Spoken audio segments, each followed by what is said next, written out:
English, भाई तेरे को इंग्लिश नहीं आती, तू तो गंवार है, ऐसे बोल देते हैं लोग। अब इंग्लिश ना आना कोई गुनाह थोड़ी ना, बट अपनी कमी का पता होने के बावजूद उसे दूर ना करना, ये बहुत बड़ी गलती है।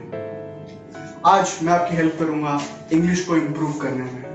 मैं लेके आया हूं आपके लिए complete course for learning English. Welcome to the new video of commune with Karan. सबसे पहले मैं आप सब लोगों को थैंक यू बोलना चाहूंगा इतना अच्छा सपोर्ट देने के लिए मेरी कम्युनिकेशन कोर्स की पहली वीडियो को।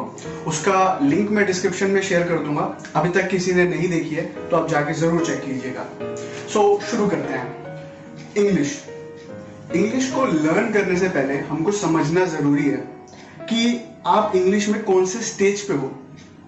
स्टेज का मतलब आपको कितनी इंग्लिश आती है और क्या क्या कमियां आपको दूर करनी है। सबसे पहला और सबसे बेसिक लेवल होता है हमारा बिगिनर्स लेवल। इमेजिन करिए आप एक रूम में हैं और आपके आसपास जो भी लोग हैं उनको सिर्फ इंग्लिश आती है और आपको इंग्लिश बिल्कुल नहीं आती है। अगर आपको भूख लग रही है और आप उस सामने वाले व्यक्ति को बता पा रहे हैं अपने इशारों से, हंग्री वर्ड का यूज कर पा रहे हैं। अगर आपको बाथरूम जाना है तो आप किसी से पूछ रहे हैं टॉयलेट, बाथरूम, इशारा करके आपको समझा देगा कि इस तरफ बाथरूम है। तो ये है पहला लेवल, इंग्लिश के वर्ड्स का पता होना। वोकैबुलरी को सीखना सबसे पहला और सबसे जरूरी पार्ट होता है। फ्रेंड्स, तो वोकैबुलरी को कैसे डेवलप किया जाए? आपको बिल्कुल इंग्लिश नहीं आती है बट आपको कुछ वर्ड्स पता है और आगे आप जानना चाहते हैं, अपने आप को इंप्रूव करना चाहते हैं। सबसे आसान तरीका, इमेजिन करो रोटी खा रहे हो तो उस टाइम पे देखो कि रोटी को इंग्लिश में क्या बोलते हैं, जाके सर्च करो। ये चीजें आपको अपने आप सीखनी पड़ेगी। आप गेम देख रहे हो तो आप उस टाइम सर्च करो कि गेम देखने को इंग्लिश में क्या बोलते हैं, वॉचिंग अ गेम। अब वोकैबुलरी को सीखने का सबसे आसान तरीका मैंने आपको बता दिया। जैसे ही आप वर्ड्स इकट्ठे कर लेते हैं तो आप इंग्लिश लर्निंग का पहला स्टेप कवर कर लेते हैं। सेकंड स्टेज पर जाने से पहले मेक श्योर जितने भी जरूरत के वर्ड्स हैं आपकी लाइफ में आपने उनको कवर किया है। बहुत आसान है। Now moving to the second stage, ये है हमारा इंटरमीडिएट स्टेज। यहां पर आपको वर्ड्स पता है, आप एक सेंटेंस नहीं बना पा रहे हैं। यहां पे आता है सबसे इंपॉर्टेंट फैक्टर जो कि है ग्रामर। ग्रामर जो है वो स्केलेटन है एक शरीर के अंदर, हड्डियों का ढांचा। तो ग्रामर आना बहुत जरूरी है। ग्रामर एक तरीका है जिसकी हेल्प से हम वर्ड्स को अरेंज करते हैं तो एक सेंटेंस बन जाता है। तो इस तरीके से हम सेंटेंस फॉर्मेशन कर पाते हैं। अगर आप इस स्टेज पे हैं तो ज्यादा से ज्यादा ग्रामर की नॉलेज लीजिए। लोग क्या करते हैं आमतौर पे इंग्लिश लर्निंग कोर्स में, सबसे पहले जाके उनको ग्रामर पढ़ाना शुरू करते हैं, नाउन, प्रोनाउन, ये सारी चीजें। नहीं, सबसे पहले आपको वोकैबुलरी, पहला स्टेज। उसके बाद अपना सेंटेंस मेकिंग पे आओगे तो उसके अंदर आपको चाहिए ग्रामर। इस स्टेज को जब आप मास्टर कर लेते हैं तो उसके बाद आप जा सकते हैं अगले स्टेज पर। अगला स्टेज है हमारा एडवांस लेवल। तो सबसे बड़ी कंफ्यूजन लोगों के बीच कि एडवांस लेवल आते ही लोगों को लगता है कि वो इंग्लिश बोलने लग जाएंगे अच्छे से। नहीं, सबसे पहले आपको इंग्लिश रीड एंड राइट करने की प्रैक्टिस करनी है। अब आपको सेंटेंस कैसे बनता है ये पता है, तो आप जितना ज्यादा रीडिंग एंड राइटिंग करेंगे उसमें आपको पता लगेगा एक चीज जिसको हम कहते हैं syntax. How a combination of sentence make sense, कैसे अलग अलग सेंटेंस मिलाकर सेंस बनता है। तो reading and writing is the third stage. Now इसके अंदर जब आपके पास ग्रामर की नॉलेज है, now you know the connect, तो आप ये स्टेज को कंप्लीट कर लेते हैं। और इसके बाद एडवांस स्टेज का इस सेकंड पार्ट जो कि बहुत जरूरी पार्ट है। इसके अंदर आता है हमारा स्पीकिंग। आपने एक एक स्टेज पर मेहनत करके स्पीकिंग तक आए हैं, बट क्या फायदा उससे पहले सीखी हुई चीजों का अगर आप उसको रियल लाइफ में अप्लाई नहीं कर रहे तो। जैसे कि आप गाना गाना सीख रहे हैं बट कभी आपने प्रैक्टिस नहीं करी और गाना गाया ही नहीं, तो क्या फायदा हुआ गाना सीखने का।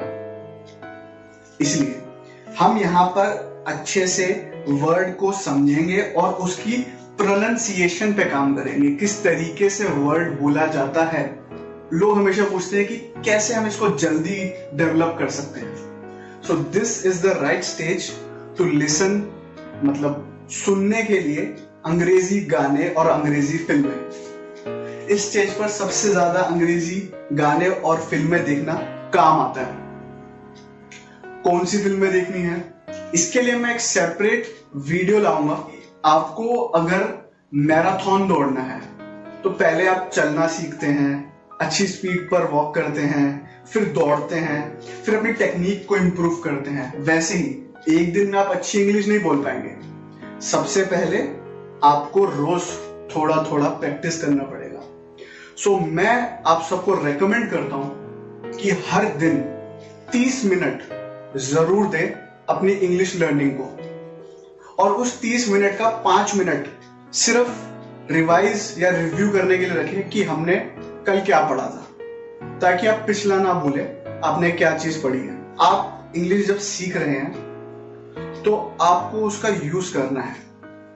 अगर आपको मन में फियर है कि मैं गलत बोलूंगा या फिर गलती कर दूंगा, सबसे पहले सिचुएशन माइंड में सोचिए और अपने घर में ही अकेले प्रैक्टिस कीजिए। जैसे आप मान लीजिए कि आप एक रेस्टोरेंट में गए हैं, 5 स्टार रेस्टोरेंट, और वहां पे जाके आप ऑर्डर दे रहे हैं।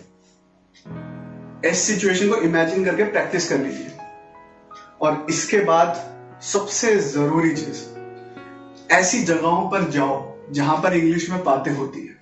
ऐसे इवेंट्स अटेंड करो जहां पर लोग जनरली इंग्लिश में बातें करते हैं। इसका सबसे बड़ा बेनिफिट होगा कि जो आप सीख रहे हो उसकी आप प्रैक्टिस कर पाओगे।